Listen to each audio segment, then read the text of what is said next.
สบายดีแฟนครับคลิปนี้เราจะให้แฟนคลับเรามาชมกิจกรรมดีๆเกี่ยวกับการเฉลิมฉลองวันกีฬากายกรรมแห่งชาติครบรอบ59 ปีที่นำแข่งขมวนนำพาโดยห้องเจ้าแข่งขมวยพร้อมด้วยคณะหัวหน้าแผนกศึกษา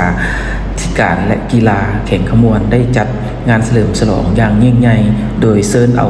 สโมสรลูกสีโคตรและหลายสโมสรของแข่งขมวนพร้อมด้วยชาวนุ่มเยาวชนได้เข้าร่วมกิจกรรมปั่นรถถีบเพื่อสุขภาพและเพื่อเป็นการเฉลิมฉลองและนี่ก็เป็นงานหนึ่งที่มีความหมายความสำคัญหลายต่อกับการเฉลิมฉลองกีฬากายกรรมแห่งชาติในครั้งนี้ซึ่งเป็นกิจกรรมหนึ่งที่เชิญชวนเอาสาวนุ่มเยาวชนและนักปั่นหลายสโมสรของแข่งขมวนได้เข้ามามีส่วนร่วมและมีบทบาทเข้าในการปั่นรถถีบคาราวาน17 เดือน 9 ปี 2025ซึ่งเป็นกระบวนการหนึ่งที่มีความหมายความสำคัญและเป็นสิ่งหนึ่งที่จะกระตุ้นให้สาวนุ่มเยาวชนหันมาเล่นกีฬาเพื่อสุขภาพและเป็นการเล่นกีฬาเพื่อเป็นมืออาชีพเข้าในการแข่งขันในหลายรายการที่จะจัดขึ้นอยู่ในประเทศลาวและอยู่ต่างประเทศฉะนั้นนี่ก็เป็นกิจกรรมดีๆหนึ่งที่จะให้พ่อแม่ประชาชนได้รับรู้และมีส่วนร่วมในการเฉลิมฉลองในครั้งนี้อยู่เมืองตะแคงแข่งขมวน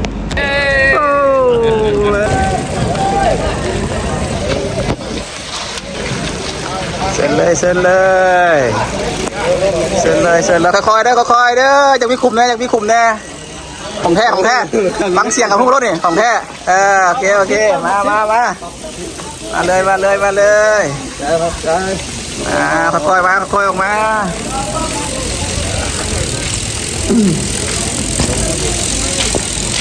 ถึงกระบวนการใหญ่วันนี้วันสำคัญ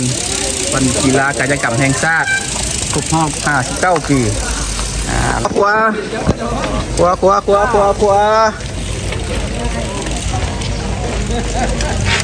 มาเลยเลี้ยวขว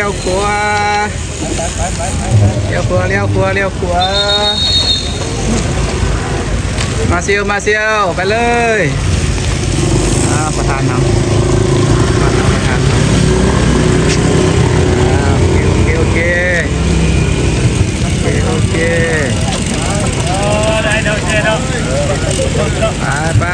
ไป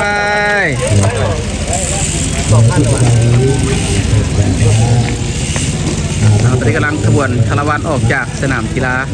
ของแข่งขมวนออกไปแล้วประธานเนาะไป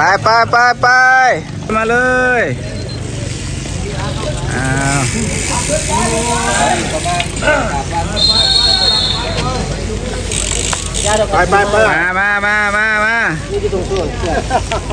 ยไปมาเลย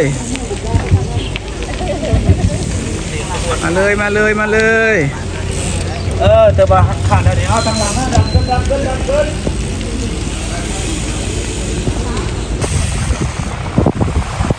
นยาวต้นโอ้ที่ลูกเบอร์ยาวต้น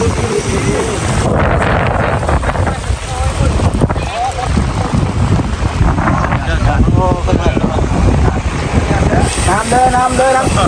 คนที่อะไรไม่ติดก่อนต้องไม่ติดก้นกันเลยคุมเดินทางหน้าคุมเดินรถพรความไวมีคุมรถพรความไวเสือหมอบต้องระวังนะเสือหมอบนี่ไงครับสบายเลยเพื่อนครับเยาวชนสนุก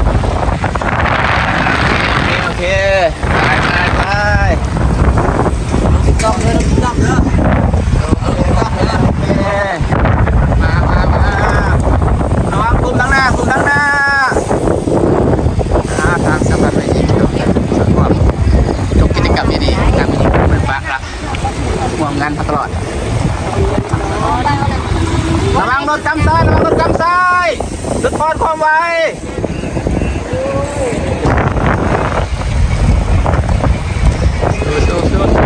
ค่อยเจียเบาเฮ็ดเจียเบาสุดเด้อขึ้นค่อยละเด้อเฮ็ดเจียเบาเปลี่ยนเจียเบาของเจ้าแก่งเพื่อนนำพาคอยเด้อคาราวานปาโลที อยู่แข่งขมวนคณะเจ้าแข่งขมวนในงานกิจกรรมดีๆคาราวานเนาะเป็นวันเฉลิมฉลองกีฬากายกรรมแห่งชาติครบรอบ59 ปีของแข่งขมวนเดี๋ยวนำพาท่านคณะแผนกศึกษาเพิ่นสัมภาษณ์ตอนนี้กำลังขึ้นค่อยนะขึ้นค่อยแล้วตอนนี้นะทางน้องเจ้าแข่งเพิ่นเนาะท่านผอแก้วมันก็ได้ขึ้นมาแล้วขึ้นมานำพาทีมงานคาราวานจัดเป็นกิจกรรมดีๆของแข่งขมวนที่ว่างานสำคัญต่างๆเพิ่นก็ได้มีคาราวานตัวที่ลายสโมสรนั่นแหละโอ้เชียวต่อยกันมายอดสุดยอดโอเคแข่งขมวน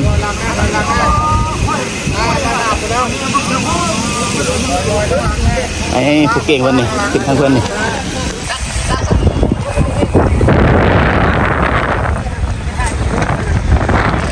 อะไรมา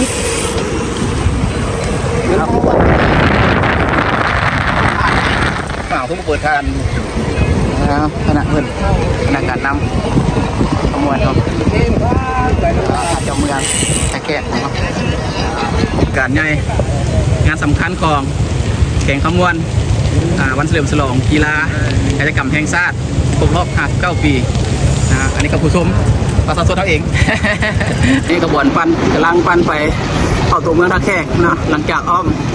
มาแล้วเนาะถือว่ากระบวนสำคัญหลายทางนี้เรือปั่นยาวอ้อมตัวเมืองท่าแขกวันสำคัญประเดี๋ยวที่ไทยกับผู้น้องสาวนี่ตาแข่งบริปาลาเนาะปั่นตลอดทำคาราวานแล้วน้องสาวเขาสู้เด้อสู้ๆนะโอเค let's go เป็นกิจกรรมดีๆในยามเช้าที่นักปั่นหลายสโมสรได้กลับมาปั่นร่วมกับกระบวนการคาราวาน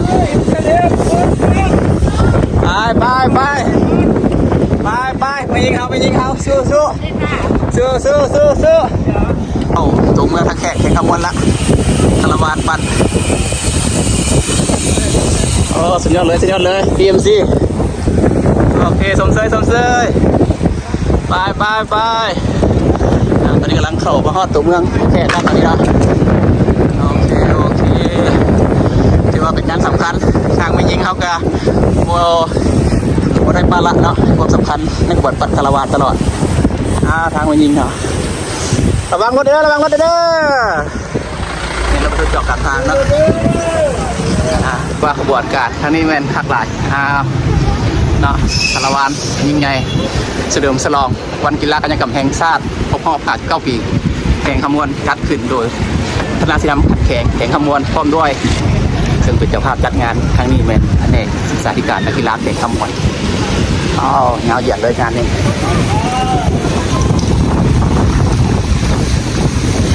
ทางประธานพันยิงเนาะก็เก็บห่วงทางนี้ถือว่าก็จะมีส่วนควรตลอดนะทางสารยิงทุกงานสำคัญตอนนี้ก็ถือว่าเป็นงานสำคัญเนาะถือว่าคนเข้าร่วมหลายเกือบ300 กว่าคนแล้วตอนนี้เข้าร่วมคาราวานทางนี้ไปปลาลาเด้อทีมแหละโดนสอนโอเคนี่มือปั่นทางครับธรรมดาโอเคสุดรอ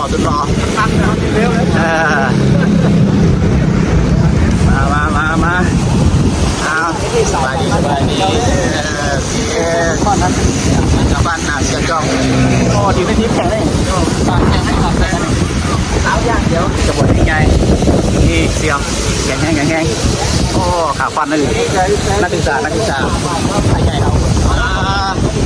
จัดเลย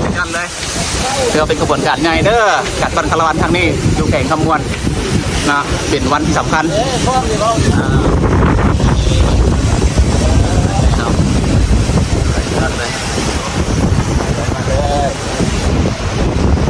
สีแดงงามแท้สีแดงงามแท้เลยแต่ตาได้พักวะฮะลุงว่าคณะรุ่น35จบแล้วรถมันซื้อมาได้นะคันนี้แหละครับมามันคู่กันนี่มันตีเชี่ยมันคือแล้วนะเรียกว่าคาราวานดีครับยังไงเอาสุดยอด ตอนนี้ใกล้ทอดตัวเมืองละท่าแขกใกล้ทอดวงเวียนท่าแขกแข่งขบวนจัดคาราวานงานสำคัญมีส่วนความหลายทั้งชาวทุ่งเยาวชนเมย์เองเขาบุญบาทบุญบาทร่วมกันคาราวานถือว่ามาฮอดแล้วใกล้ทอดตัวเมืองละสมเสยเด้อสมเสยเด้อให้เข้ากระบวนการตลอดสมเสยคาราวานนี่ท่านดร.ประธานเราบริปารักงานสำคัญต่างๆท่านดร.ให้เกียรติตลอดโอเค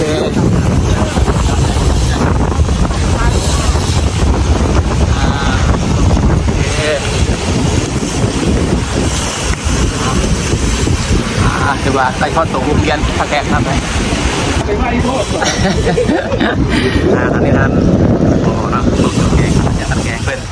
ให้เกียรติเป็นประธานในการเปิดพิธีคาราวานอยู่แข่งขบวนเมืองแขกเขานี่เนาะเป็นวันสำคัญตอนนี้กำลังเข้าตัวเมืองแล้วมาโอ้งามหลายงามเศร้าตอนนี้กำลังชี้อ้อมเข้าไปทางสนามกีฬาแข่ง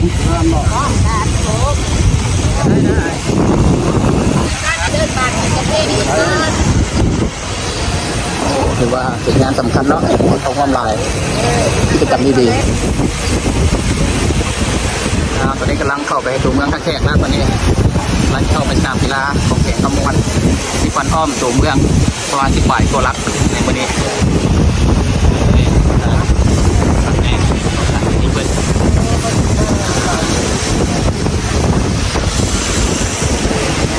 ทีมกีฬาที่ไปแข่งเก็บซ้อมปั่นรถที่ผ่านของว่าการแข่งขบวนจะมาอ้อมเข้ามาหาตัวเมืองแล้วตอนนี้ในปัจจุบันนี้จะว่าพวกยางหลงหลาย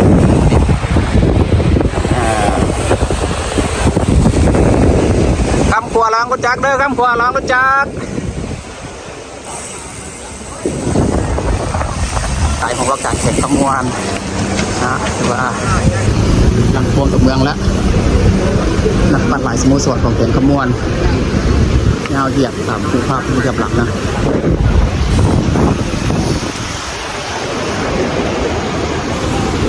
ผ่านมาถือว่าอีกประมาณ5-6 ลักก็จะพบหมายปลายทางถือว่างานนี้ก็เป็นงานสำคัญหนึ่งที่ทางแข่งขบวนได้จัดขึ้นเป็นกิจกรรมเฉลิมฉลองวันกีฬากายกรรมแห่งชาติครบรอบ59 ปีซึ่งจัดเป็นทางคณะศิลปคันแข่งโดยทางจัดทางแผนกศึกษาธิการนักกีฬาแข่งขบวนกำลังเข้ามาแล้วนะถึงเมืองแล้วนี่เขาฮอดแคมป์ของฮอดแคมป์ของแล้วตอนนี้นะเขาฝึกมือตะแคกไม่หรอกกระบวนการไงเข้ามาตรงเมืองแล้วทางหัวหน้าเพื่อนในชาเพื่อนทางกฎการมันเฉลิมฉลองกีฬากายกรรมแห่งชาติครบรอบ9 ปีระวังรถตุกๆเด้อตุกๆคำขวาเด้อโอ้เห็นภาพงามบ่ะนอกจากตลาดต้นมิว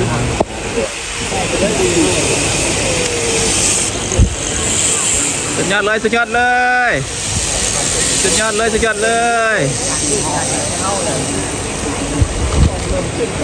สีเขาเต็นไซแล้วสีเขาเต็นไซแล้ว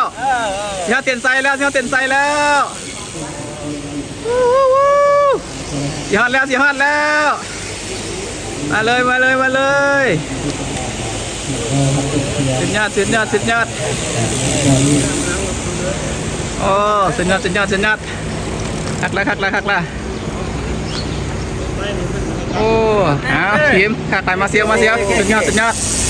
ขณะที่มาเซียว